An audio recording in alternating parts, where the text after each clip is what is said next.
Hello, hello, and welcome to another week of Moments with Vivacious here on Vivacious Speaks. This week, our guest is Miss Erica Strong, and we're talking about the power of self-love. And I'm excited about that because I believe that self-love is the foundation of everything, even realizing our dreams. And again, I want to say thank you, but let me remind you to press um, like, press the like button. And if you haven't subscribed, press the subscribe button and hold on to your seats. Just share with someone, and we'll be right back after the intro with Miss Erica Strong. Welcome to A Moment with Vivacious, a freedom ride where we the people gather to build ourselves, our family, our community, and our nation. For the sound of America for progress has reached critical mass. Understanding that we must put aside our differences to focus on the greater good. This is a place of collaboration to rebuild and restore our nation. Welcome to A Moment with Vivacious. Hello, hello. How are you? Hello, how are you? I am wonderful. Before we get started, I'm excited, and I Same. want the audience to know how excited they'll be having you here tonight, because I think that this is a topic that we have to share in building America so that we'll have a future for our children and our grandchildren. Mhm. That we can't weaken our family anymore. We have to strengthen the family, strengthen the community, and Mhm. that's what's going to build us. We have to walk out in love. But first, we Mhm. have to love ourselves. So tell us a little bit about you. Oh my goodness, about me. I am the mother of three beautiful girls and a grandson and a wife, and I'm also a business strategist. So I absolutely adore my family and I adore helping entrepreneurs, really solidify themselves in whatever industry that they're in. So I absolutely am grateful for my life. All the bumps, hurdles, and things I had to get through to get to here. I think that kind of sums up who I am.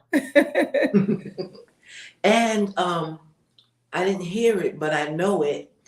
You're quite a motivational speaker, encouraging Mhm. people in life. And today, we're here to talk about, and I get my topics from people, what they want to hear, what they need to know, or some things that I see. And Mhm. I see I work in mental health, Mhm. so I see from the youth to the adults that we're really lacking in self love and how to think of ourselves. Mhm. So, where should we start with that, Eric? Oh my goodness, I think that topic is so huge because self-love is something that touches every part of our lives, right? So Yeah. in terms of just self-love, for me, I'm always going to say you have to really know who you are, right? When I ask people like, who are you? The first thing, just like you just asked me, Erica, who are you? Oh, I'm a mother, I'm a wife, I'm a grandmother, and I have a business, and da da da. That's not who we are. Like, who are you? And if I say right now, Vivacious, point to you, show me where will you point? Vivacious, point to you, right? This Yes. is who we are. We're not all the stuff that's outside of us. We are nestled down into being one with God, the very source that created us that cannot fail, right? Right. Where all of unconditional love comes from. So if you ask me what is self-love, it's really going back into who am I really? My mentor wrote a book with that title, Who Are You Really? And it's like getting to the source of who you are, because from that space is where you find true self-love. And as you're saying that, I'm sitting here and I'm thinking of so often I would hear people say, "Well, girl, why you did that?" Then like, what happened? What caused that? Well, girl, you know me. Are we going to such and such a place? What's going to happen? Well, you know me, and I'm saying, no, you don't know you. You don't You don't know you, because the things that people say that there are a lot of times is nothing of what is exemplified. know. Mm-hmm. Mm-hmm. So how do a person look into themselves and see them, the true them? Mm-hmm. Mm-hmm. I'm gonna tell you one of the things that I did, and now I do it on a regular basis. But I did it one year for my birthday, right?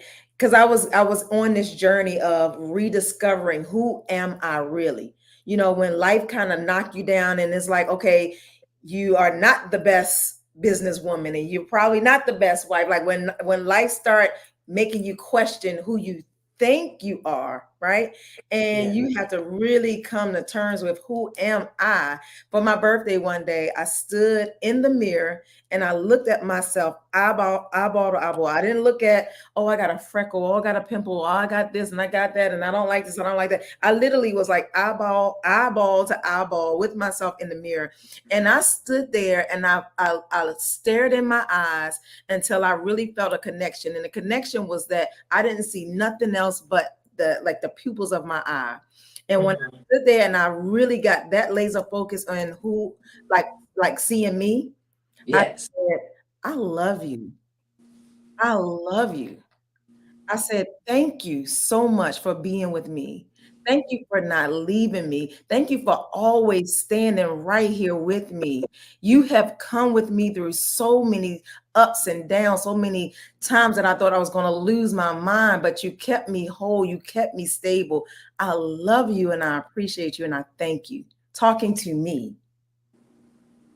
And you Vivacious, know, when I did that, I had chills over my body, tears coming out of my eyes because I was talking to me, me, yes. the inner me. And when you were saying that, I felt it. Things started going through my mind of when I was there for me, when I thought I was going to lose my mind. I was like 16, 17 years old, and I thought I was going to lose my mind. And I walked to the mental health clinic. I found out about a mental Wow. health clinic. Wow. And I walked to the mental health clinic, and it was because I didn't want nobody else to see Mm, that I didn't have it all together. That mm, at the time I thought I was really losing it, mm, and I was just that came up just now to me, and some other times I didn't leave me, mm, and I didn't lose it, mhm, and I was thinking of, suppose something happened and everything went blank tomorrow. mhm, I asked myself that question today. What would you do? What would you do, Vivacious? And I mhm, thought, you're going to do what you always do. You're going to get out there and hustle and make it happen again. And I started thinking today, and even just now, of the times where I had to make it happen mm, over and over and over. mhm, And when mhm, it wasn't happening, for my family, a member of my family, I jump in there and I make it happen over and mhm, over mhm, and mhm, over. And mhm, that's just who I am in, mhm, in that area. But mhm, sometimes, Erica, things are said to children mhm, that's so harsh. mhm, My sister and I was home last week. It was great, and I love my family. Thank you, Sigrid, for such a beautiful time mhm, at home in Eunice and the family. But and Kenzie, so we were talking about the things that we experienced because our mom died, and we mhm, were left with other people. mhm, And the thing we were talking about, those things that we had to push through, and I don't know how, it could only be the Holy Spirit, but mhm, we defied the odds. We defied mhm, everything that people said we were going to be. But how do we, let's talk, can we talk about that? Can we talk about the mhm, things that happened and that's told to children and even grown-ups that have been told in a younger year that stagnates or really destroys some people's lives? Absolutely. It's amazing that you asked me that question because me and Jasmine, my oldest daughter, had this conversation yesterday. And we were just talking about, because my grandson has autism. And one of the things that we never do over him, around him, in his earshot is to speak disabilities, right? And Right. so we are always talking about, like, and I'll just tell you, like, even on my desk, I have, Case is intelligent, talented, and completely healed, right? When I talk to Yeah. him, I'm like, you're brilliant, you're smart, you are handsome, you are great, you're kind. And he says these things over and over again. And so when Jazz and I were talking, I made a statement in that, and I said, the things that people say to children when they're young is the echo that they hear as they grow up. And Jazz was like, Ma, you wouldn't even understand it. I was talking to a lady earlier this week, and she was, almost in tears. The lady was probably like 60 or above, almost in tears about something that somebody said to her when she was younger. I think her mother had said to her. And I told her, I say, Jazz, that is a real thing. Because I remember my parents used to be we were the family in our neighborhood that we only were the ones with the two parent families, right? And so my house was the haven house for family members, for friends. Every time somebody was down on their luck, everybody came to stay with us. And there was this one guy, and I remember him being a pastor, his children, his wife all stayed with us. And he was like a jokester.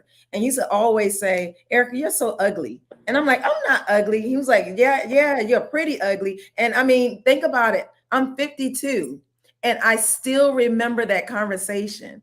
So much so that when he used to say it, like, in our bathroom, there was the sink, and then the mirror was up a little bit higher. So I wasn't even tall enough to just stand in the mirror and look in it. And I remember having to hoist myself up on the sink to stare at myself in the mirror. And I'm looking at, what does he see that's ugly? I'm looking at my nose and my eyes and my mouth and just at my ears. I'm like, what does he see as ugly?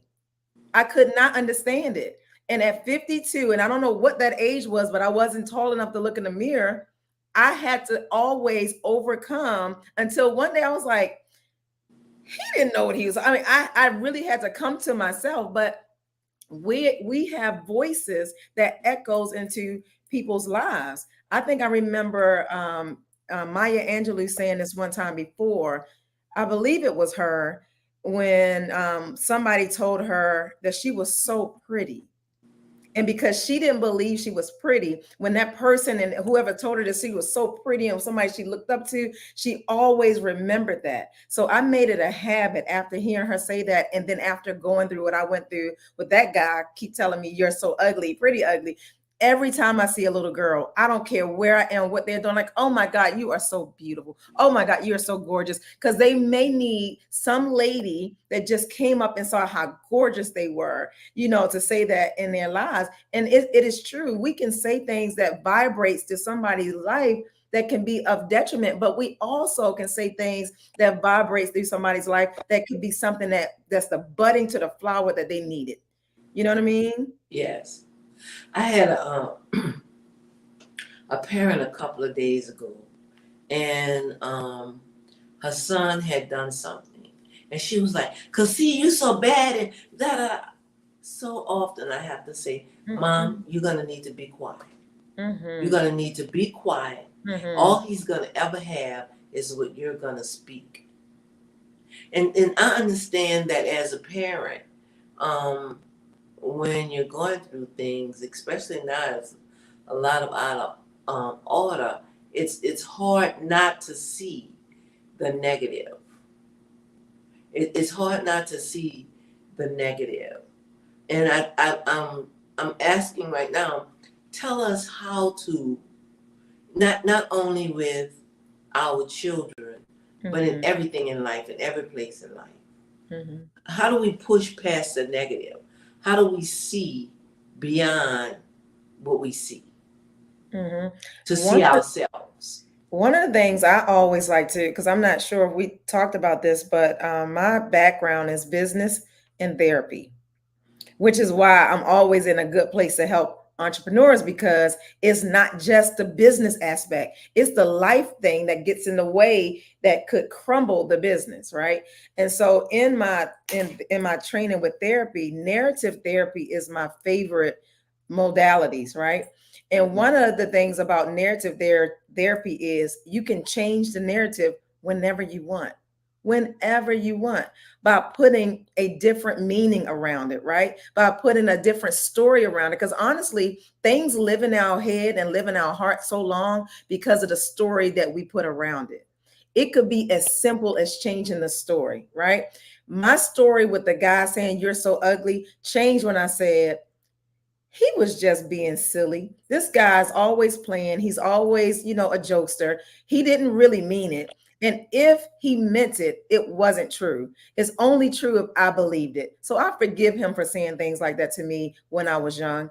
I know that I'm pretty. I know that I am, just start affirming myself. But it's really like changing that narrative, because it's not what happened to you that really causes the trauma. It's what you say about what happened to you that causes the trauma.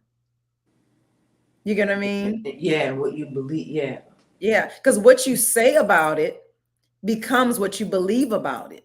Yes. Like if I say it enough, like they said it, I'm not pretty enough, I'm not good enough, I'm not this and I'm not that, and da, da, da, da. And if I keep saying it, I'm going to start believing it. And when I believe it, whatever a man thinks in his heart, so is he. Yes. If I think it enough and I believe it, I'm going to start acting like that. I'm going to start acting like the person that's not pretty enough, that's not good enough, that's not something enough. But the same thing that goes for a positive. If I am affirming myself all the time that I am more than enough, I am capable, I can do this, it doesn't matter where my life was before, it matters where it's going. I'm changing the narrative, and therefore I'm changing what I say, I'm changing what I think, and then I change how I act.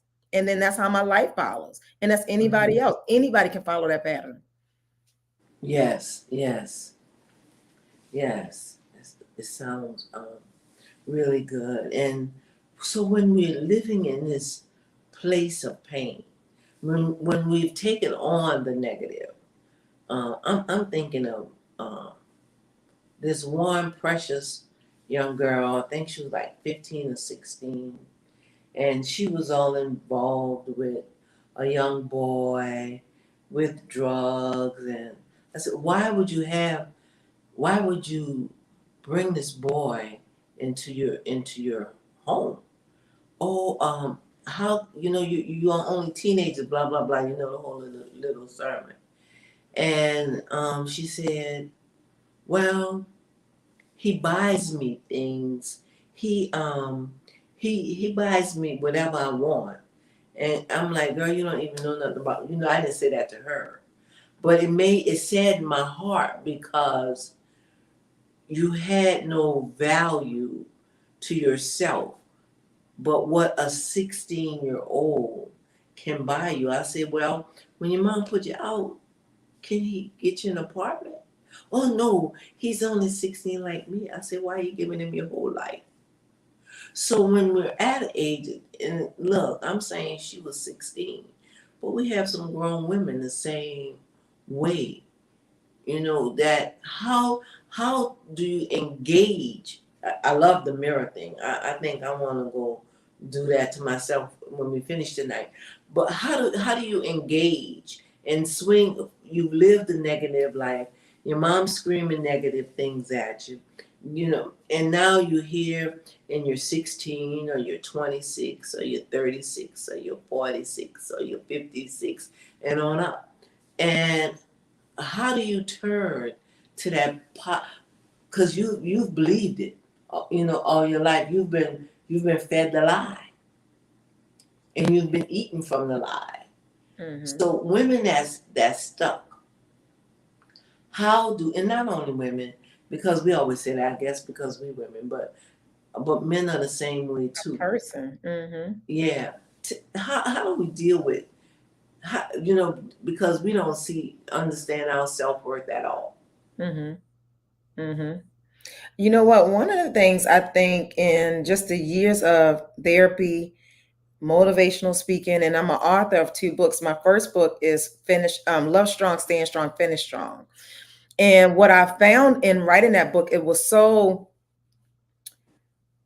therapeutic for me as I wrote it, but it made me see that it is by the word of our testimony that helps other people's lives, right? So it's not about me, oh, let me tell you my story. But 90% of the time when somebody's telling me something, I can tell you my life has touched every piece of pain you probably could imagine, right? And so I have something to be able, like we looked at those things as bad, but really some those things that are going to work for our good and work for somebody else's good, right? So when I encounter people that has had a lifetime of just negative spirals and negative responses and never negative actions, and I get a chance to have a conversation with them, I'm usually going to start with, let me tell you a story, right? I remember a time when I was 16 and I was so crazy about a guy. And I just want, like we all have something to share that helps them to see that there's a path outside of where they are. There could never be a conversation with anybody that is in that spiral that you can come and say, this is what you need to do, and you shouldn't do this, and you shouldn't do that, da da da da.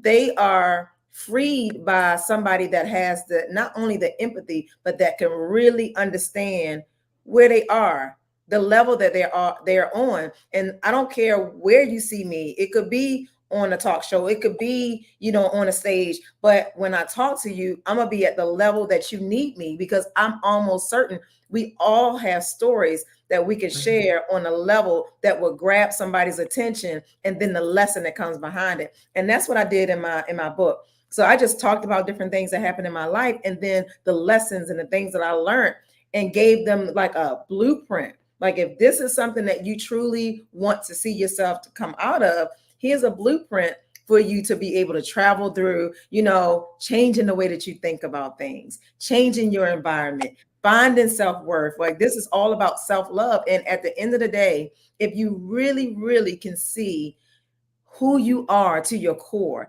and you really start putting some value on it, those things that usually decisions you would make that are like negative to your life, you start to like change even those decisions. It's amazing the power that comes behind that self-love, and really recognizing who you are. So I do get it. You do have those people in those spirals, but that's why you have enough people around them that has a way, a story or something that can pull them out, put that arm around them and not judge them. I mean, I've been a young 16-year-old stupid in love. I've been a 26-year-old, silly about a husband, or a 36-year-old that's still not making great decisions. Like, we've all been there. So instead of Yes. just kind of giving them the glory of our story, give them the like this. I know I can understand and I can really relate because I've been there. You get what I mean? So Yes, yes. that's the pattern, or that's the solution that I use when I encounter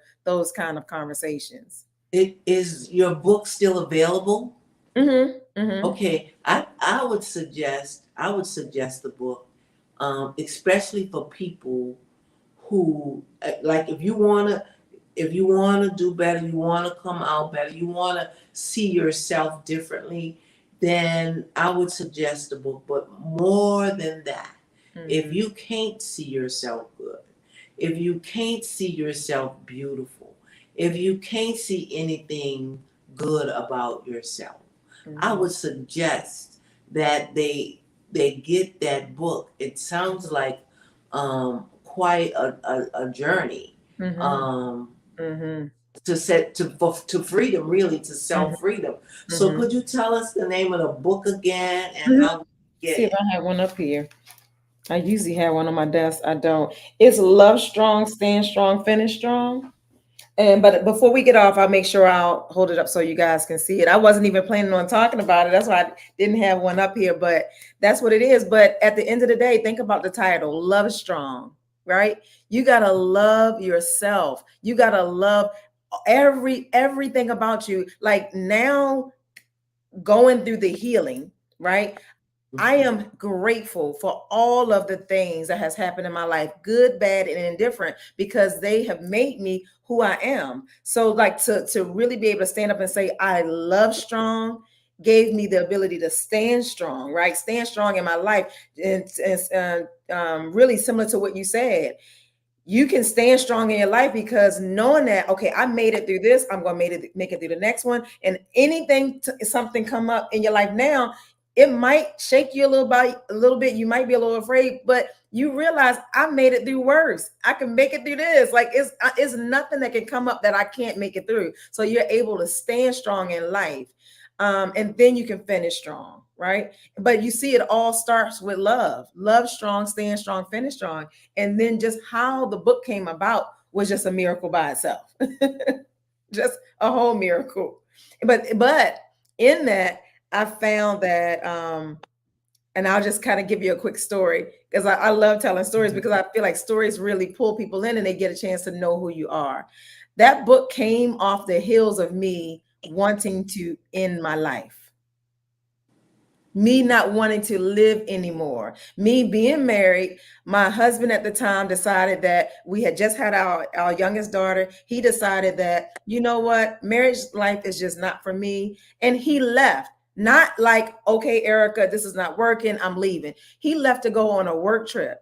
2 weeks into that work trip, he called me back and said, I'm not coming back home. You remember that scene in Harlem Nights when that guy called, baby, put your mom on the phone. Honey, I ain't coming back. It was one of those moments, right? But in this moment, I mean, I was so numb to like what just happened, because our daughter was just one, and I already had my other two, and then he's gone and he's not coming back.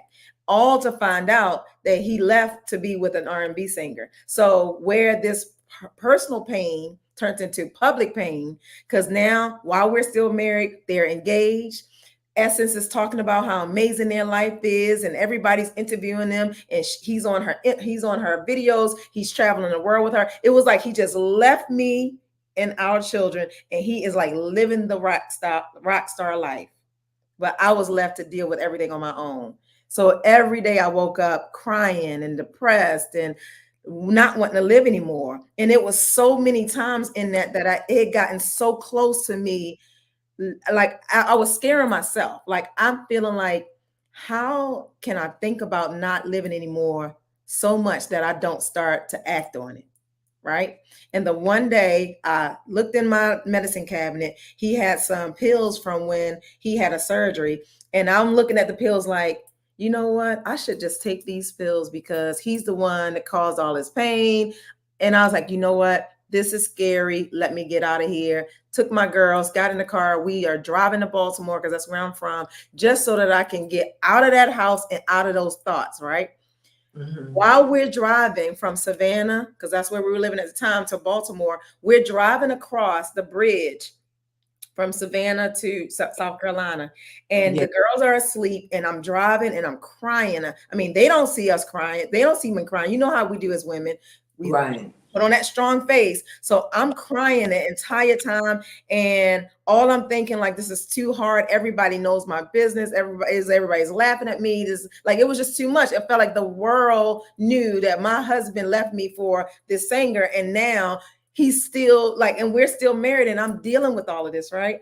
And so I'm driving across this bridge, and I'm looking over the overpass thinking like I should just, and I'm crying really hard, and I'm thinking I should just end it, right? And I got my girls in the car, and I'm like, I should just end it right now. And Vivacious, I was really, really going to do it. I was going to do it.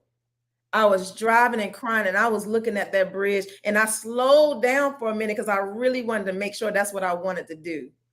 And as I was driving, Jasmine coughed. Jasmine coughed. Wow. And it snapped me out. I looked over and I was like, oh my God. And I cried more. How could I be so selfish? What am I about to do to my children? And I started this journey of like, okay, God, I need help. I need help. And that final straw, I do that. Fast forward, I'm back home and I'm like helping other women, because like that was the message that I got. Help other people, because when you help other people, you'll heal. So I get back home and I had this my assistant to call all of these people that I knew was always talking to me about stuff. And I told him, get Joyce Meyer's book, Battlefield of the Mind, because the battle is won or lost in your mind first. It's what you Yeah. think about. Everything starts in what you think about it. And Yes. so got back home thinking I'm healed, thinking I'm okay. And now they Essence announced their engagement in Essence. So I'm writing Essence and I'm like, y'all need to check y'all sources. This man is still married. He's my husband. How could you do this? Da, da, da, da. And as I'm writing that, I am in the house by myself. And I literally heard God say, I am your avenger. I am your avenger. And I sat there for a second. I'm thinking, like, okay, you know what? I'm not a person that is confrontational. So maybe it's just me trying to talk myself out of, pressing sin. But the second hearing that I heard, I mean, I'm not crazy. I'm like, I heard this. I am your avenger. I love them too. I love them too. What? Well, that is not what we want to hear. That is not what I want to hear, because the way I was raised is I got a whole bunch of stuff that they doing wrong that you shouldn't even love them. But honestly, Vivacious, after that moment, I deleted it. I never sent the email. And I was like, okay, God, I trust you. You're my avenger. Let's go. And I'm thinking, like, strike them down, do something, right? Right. But he said, I love them too. And that was my search for what kind of love is that? And that's how I got to Love Strong. And then I had to stand in it. Once you learn it, you got to stand in it. Yes. I'm sorry for the long story, but like, No. Look, we have Kenzie, could you drop the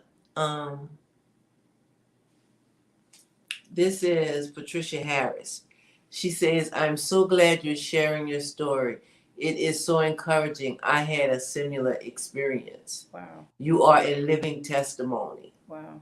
Yeah. And we got to all, just like you said, we have to always tell our story. We have to tell our story. Mm-hmm. Um, Mm-hmm. we have to tell our story because so many people, there's freedom in our story. You It know, is. and look, if you can love through that, there's no greater love, because he's still there. Mm-hmm. Still your children's dad, even though you Mm-hmm. could do such a thing. Lord, thank you for fixing even my heart, even thinking about it. My friend had an experience and I said, God is doing so much with me, and I'm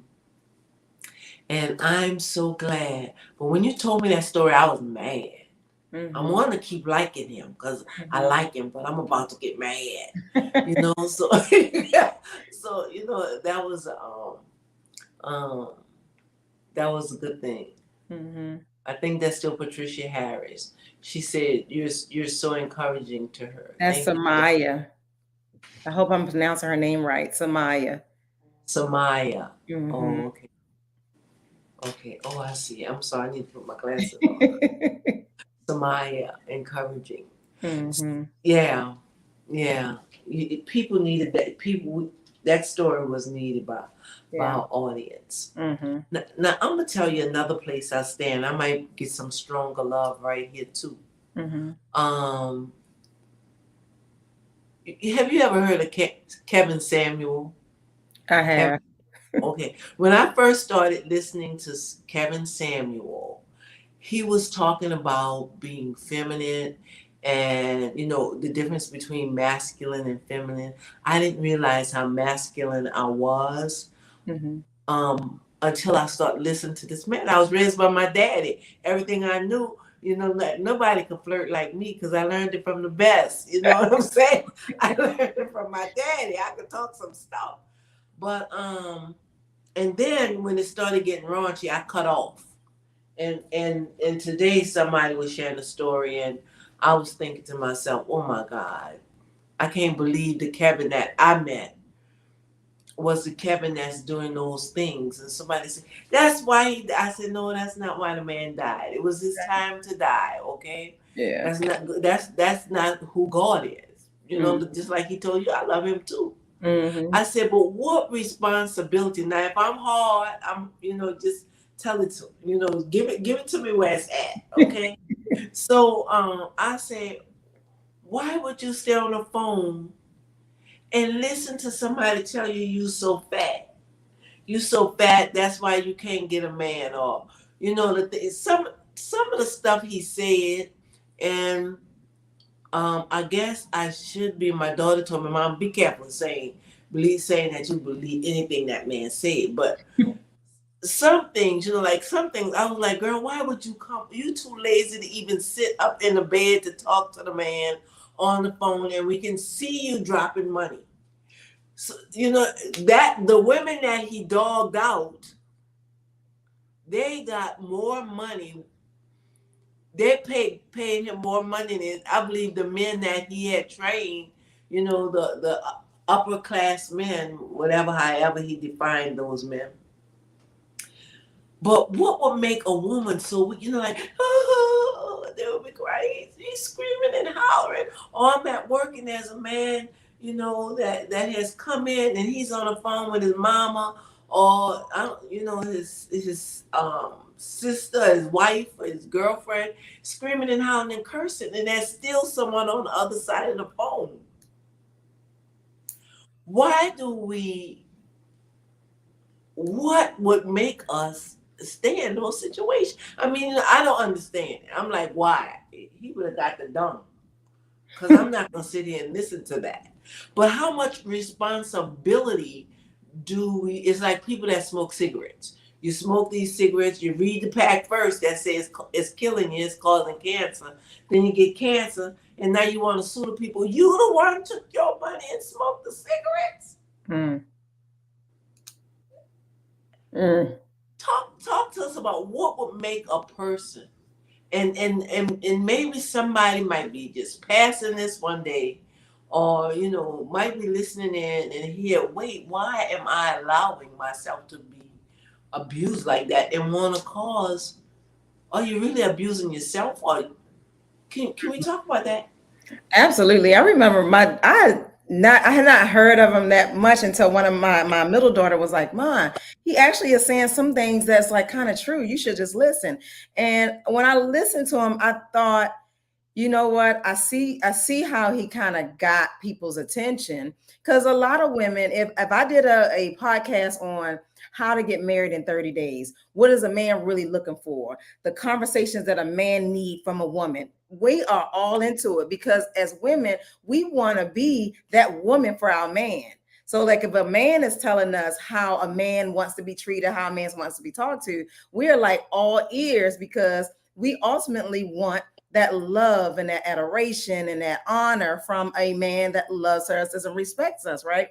And I remember hearing, I think it was Farrakhan, one of his speeches said that, African American women are the most disrespected. I mean, it was all negative things that he said, but I remember when I heard it in the moments that I was just describing. And I remember hearing him say that we are the most disregarded, disrespectful, disrespected, dishonored, group in the world. And whatever he said, I honestly felt that in the moment, because I remember crying, like, that's exactly how I feel, right? And so when I heard this guy, I was like, you know what? He's just trying at first I thought he was trying to show up to give women that, if you really want to be, a guy to look at you and do da da da da da and treat you this kind of way, this is how you have to, show up. Because much like you, I was a daddy's girl. My dad taught me everything about boys and about, like how you supposed to act and what you need to look for and all of that stuff. But it was one day, so my daughter's like, "Ma, just listen." I listened to one of them, and the guy he was talking to a girl, and the girl was saying, she wanted to find this guy and all of this stuff. And then he was like, "Well, tell me about the guy." So the guy, he was pretty well established, all of this stuff. Like, he put the guy up here. And so he asked her, he said, "And so on a scale from 1 to 10, where do you put yourself?" Well, I put myself at an 8. And he's like, "I'm looking at your picture. I wouldn't say a 8. No, not an 8." She was like, "A 7?" He was like, "No." She said, "A 6?" He's like, "No." She said, "A 5." And I'm screaming like, "Girl, why And are she you loved it. going down? Why are you letting him intimidate you to take your number down? Like, he is not the voice of who you are. Like, I got so mad at that because, to your point, we are so easy to listen to somebody that tells us what our value is. You can't put a value on a person that knows what their value is. Because I can tell you, with and y'all, this is, I might be sharing a little bit too much, but I'm gonna tell you how I stand in my truth. With me going through menopause, with me gaining weight, with cellulite in my thighs, I still feel like I am the one, right? I still That's me. know, because at the end of the day, it's not about what's on the outside. I know I'm a person with a great heart. I know I'm a person that adds light to anybody's life. I know I'm a person that adds value. Any man that has me, I'm a blessing to have because I'm adding value to his life. You know what I mean? So that's how we have to think about ourselves. I don't care what happened in the past. I don't care if you're a little heavier. I don't care if you have cellulite. I don't care if you have a couple of children and he doesn't have children, because he used to try to make you feel bad if you even had children. I don't care what you think is a thing that makes a man not want you, because that's not it. A man will love a woman with 6 kids and no children, with him no children, as long as you can bring and add value to his life. But guess what? Yes. If you know who you are, you are going to expect him to bring and add value to your life as well. So it's non-negotiable. If I'm bringing value, you better give it back, or I'm going to keep it moving. Like, deuces, I'm out. Like, that's how you have to think, you know? Yeah. And you don't have to call somebody and pay somebody to degrade you. If somebody's disrespecting you, then hang up the phone. You don't have to only, and you know what? I'm saying that, and I want to cross to the other side. And I want to cross to the other side because there's 2 men that mean a lot to me. And they were both in abusive relationships. And both of them said to me, you know, y'all always talk about y'all abuse, but I did everything for this woman and her children. I did everything, and we can do some stuff too. We can be abusive too. Mm-hmm. Mm-hmm. This is Nola Reed's, and Nola Reed says this is an awesome conversation. Thank you. Thank you so much, Erica. Mm-hmm. But I knew it would be. But because you are that. Yes, you are. I'll say I give you 10. I give you 10. but, but like we have to. I mean, I don't know. I don't know what to say about it. But how do we speak to men that's in an abusive relationship? It's not even a gender thing. It's a people thing. When you know who you are, it is hard for anybody to get over on you. It's hard for anybody to treat you like trash.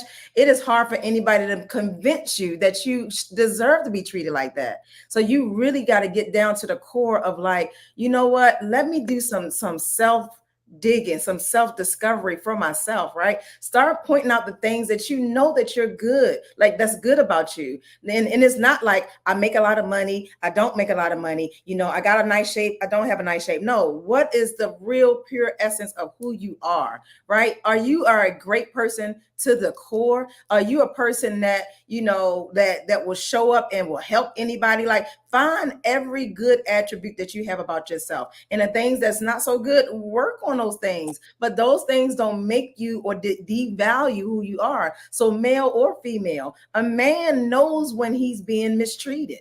What's making him stay there? A girl knows when she's being mistreated. What's making you stay there? Because it's something that they have that you feel like you're lacking, right? So if a man is being mistreated by a woman, he's feeling like, I can't get anybody else, nobody else is going to love me, I gotta stay with this person because this is the only person that's going.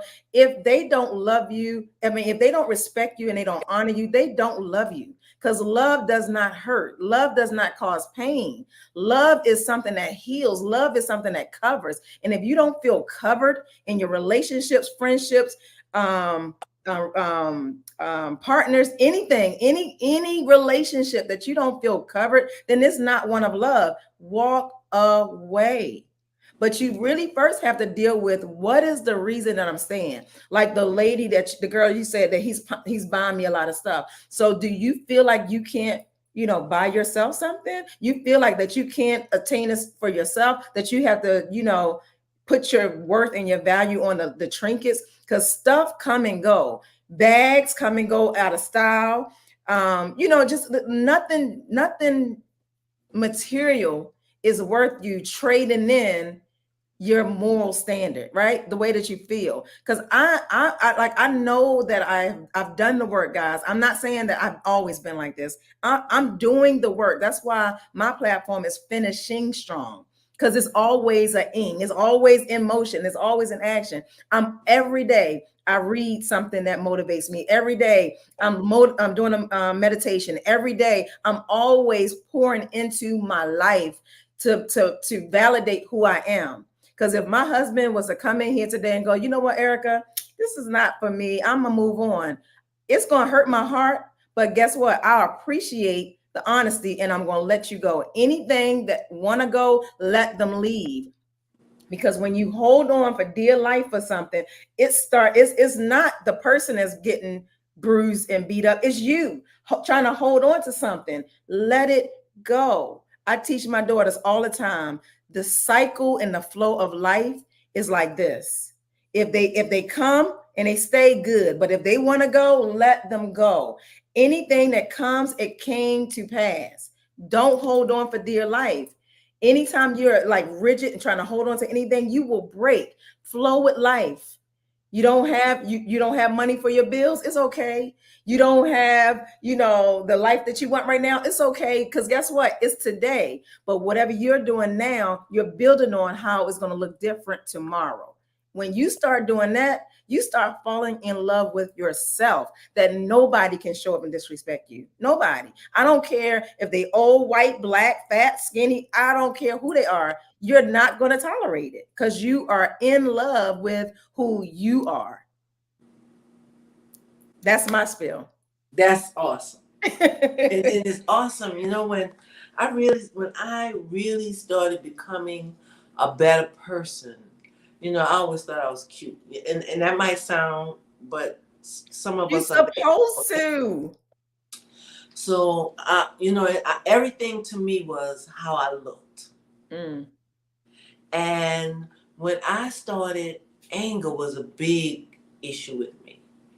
And when I started asking God to make me better, to take these ugliness, these ugly things away from me, and I want to be able to like that person, and I want to do. But when He started fixing that inner vivacious, I felt so much stronger and so much more beautiful and so much more loving, and just reaching out and loving people. It was so much better because I liked me better. Exactly. But You one only thing, project who you are inside. yes, You yes, project who you are. yeah, by your actions. But we gotta hit this before we hang up. I mean, before we end, we gotta talk about this because this is a big deal right now. All of the things that we're doing to ourselves. I work with some people, and I know some people. A lot of nurses. They have the diet shots, which I'm not down in that. I got to be out on that one. Okay, the injections and what we're doing to our faces, um, the surgeries, the stuff we're injecting to make it look like a bum bum. And I want to tell everybody's doing that. Do not have a good product, okay? Make that person tell you their product. Know what you're putting into your body. Even when You know, as a nurse, even when my family go to the doctor, I say I can imagine what they gave for that. You know, like my little niece's puppy, he had a medical emergency. We were really afraid for her life, Maddie's life, over the weekend, and I knew that they probably gave him epinephrine, her epinephrine. You know, you call every dog a boy, but Maddie is a girl. So I said, well, what did they give her? Well, they gave her something and they gave her IV. What was the IV? Please, whether it's medical or whatever, do not let anybody put anything in your body. This is just a public service announcement. And you don't know what it is. Ask them ahead of time and look it up.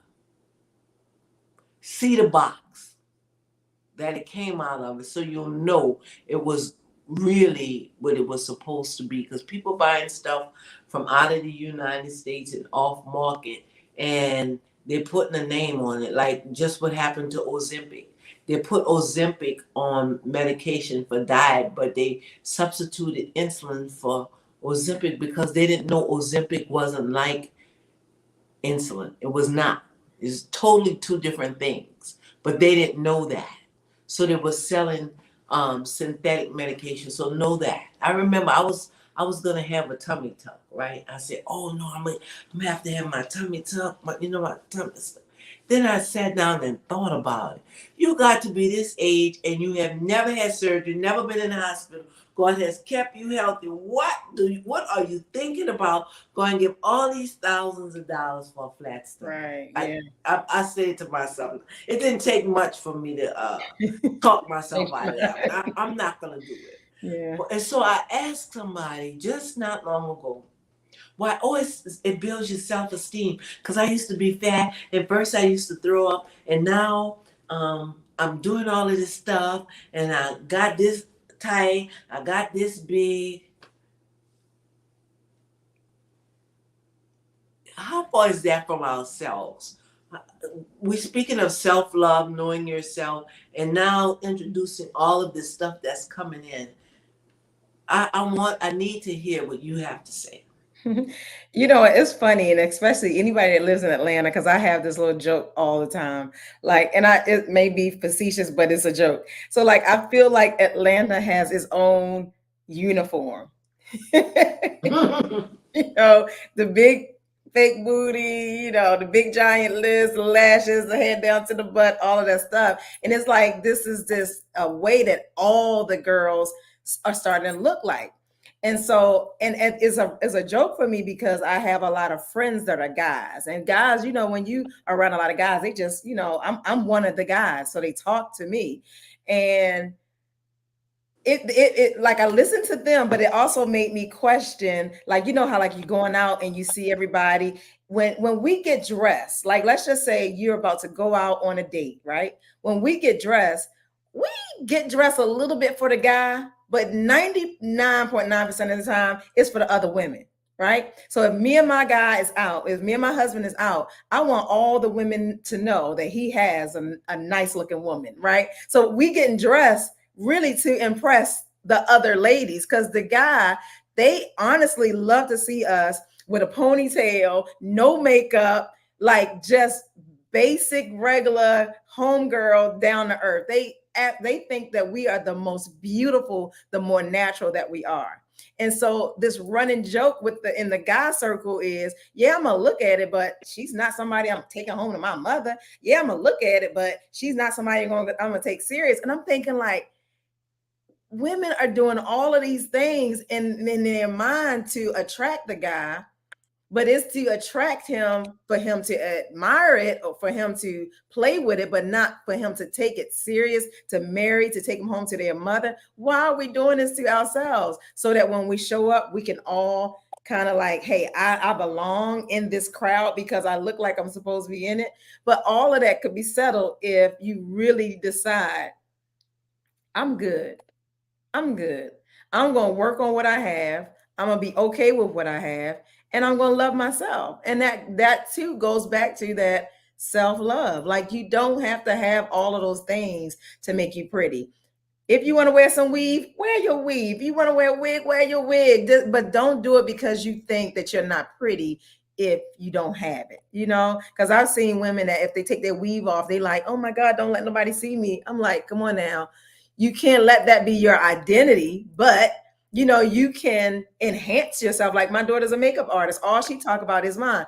I'm not doing people's makeup so that they can be prettier. I'm enhancing what they already have. Like they're already pretty. I want to bring out the beauty that they already have in them. And I just love that about her because she's not the one that's going to try to make you not look like yourself. She want to beautify what you already have. I feel like that's really what we need to do instead of trying to mask it and look completely different. Just be okay with who we are and the beauty just comes out. But a real guy, the guy that's gonna love you, honor you, respect you, and all of that, he's gonna love you with no makeup. He's gonna love you with nothing. Like he's gonna love the bare bones you. I think that was when I knew my husband was for me because I could be comfortable. I could just be me. I didn't feel like I had to have the flattest stomach, the perfect hair. Like I just could be me. And so when you can find people that allows you to just be you without all the extra stuff, then you know that you are in that zone of real love. So that's my take on that.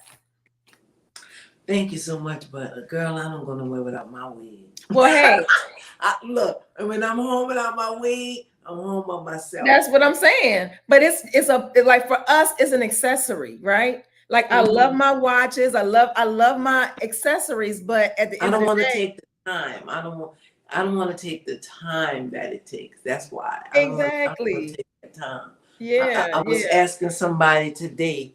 Um, I was asking somebody today.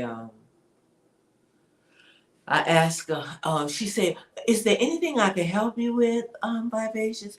I said, "Yeah, girl. I need a little more time and a few more days left to this month. Can you get me that? I just need a little more time, but I get it. I get it, and I felt like I. Let me say this first because everybody, my daughter always say, "Mama, you're not going out the house without your makeup," but that's me. That's what I do.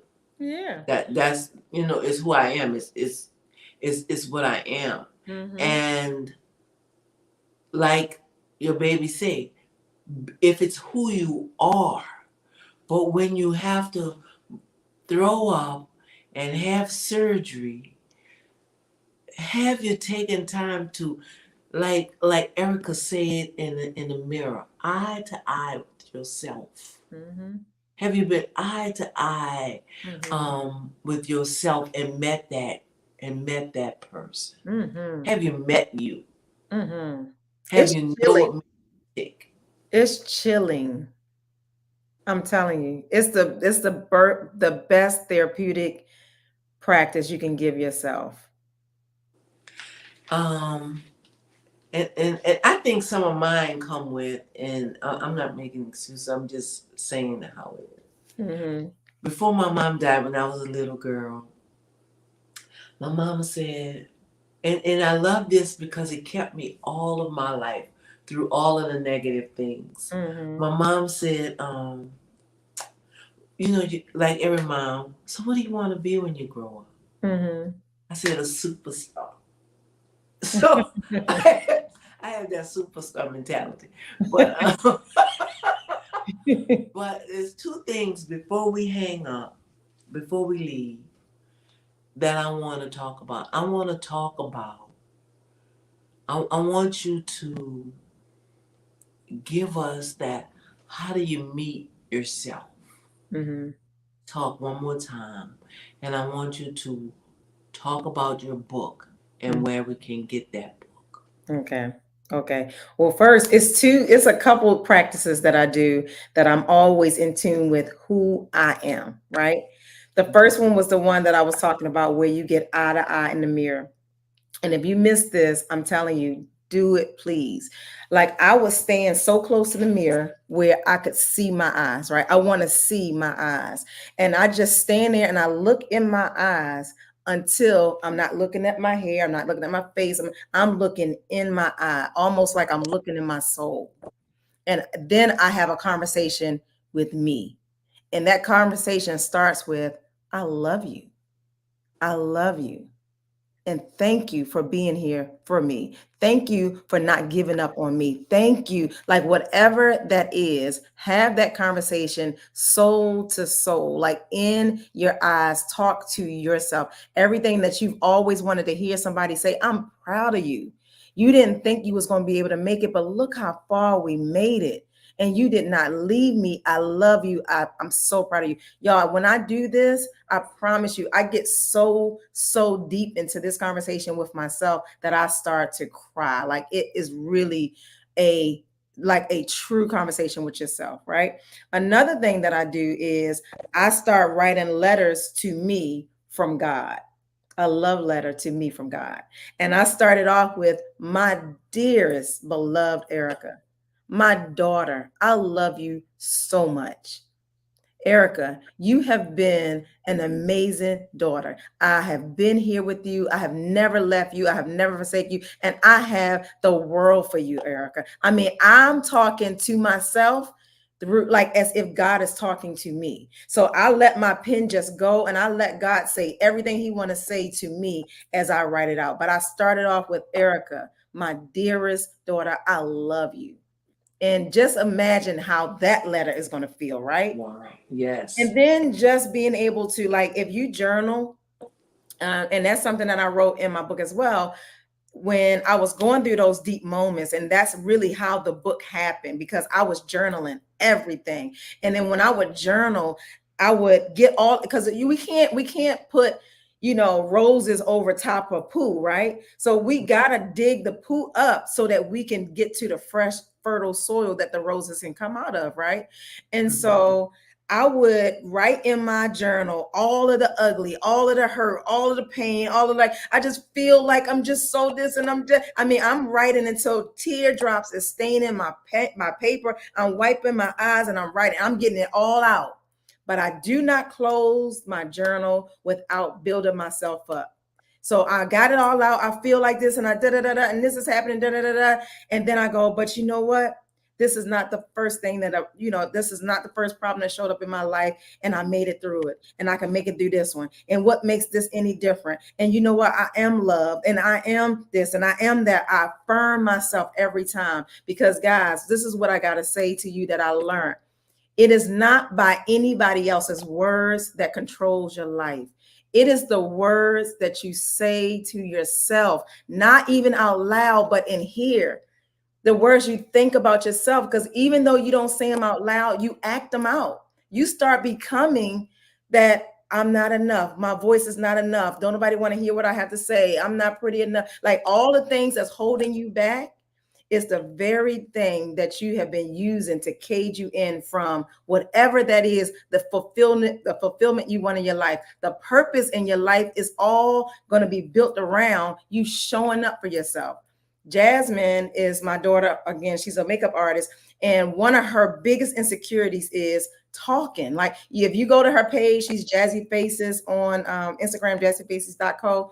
She will put up her work. She will do everything but sit down and have a conversation and talk to her followers, right? Because she's always felt like her voice was not, I don't know where it came, but she always felt like she did not like to be the center of attention. So she hid behind it. And we actually had this conversation today. I said, Jasmine, the very thing that you're hiding behind, which is not sharing your voice, not showing people who you really are, is holding you back from what the purpose of your life is. And in that purpose is all of your financial abundance and everything. Everything is tied up behind the thing that you're hiding behind. So it is the way that you think, the things that you say to yourself is going to determine where you are in your life. Change your inner thoughts, change that inner conversation, and you will absolutely change your life.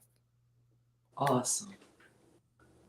This has been such a night, but you got to tell us where to get that book. Tell us the name again and where to get it. So ericastrong.com. Super easy. ericastrong.com. You'll see everything that I do, all of my stuff. But at the bottom of the first page, you can order Love Strong, Stand Strong, Finish Strong, which is my first book that I was talking about. IBL Lewis said, what a beautiful discussion. And, and Patricia Harris said, words are so powerful. I'm learning to speak life over myself. Absolutely. Absolutely. Yes. And thank you so much for being here tonight. It has been a blessing, and I'm glad everybody that was listening have so much to take home. And we'll be calling you again. Absolutely. Thank you All for right. having me. We This was definitely have to amazing. get you in studio. Oh, yes. Absolutely. Thank you for having me, guys. And thank you so much for just the feedback that you guys have been giving us along the way, because it really does help to know that we're giving good information. So I thank you for that.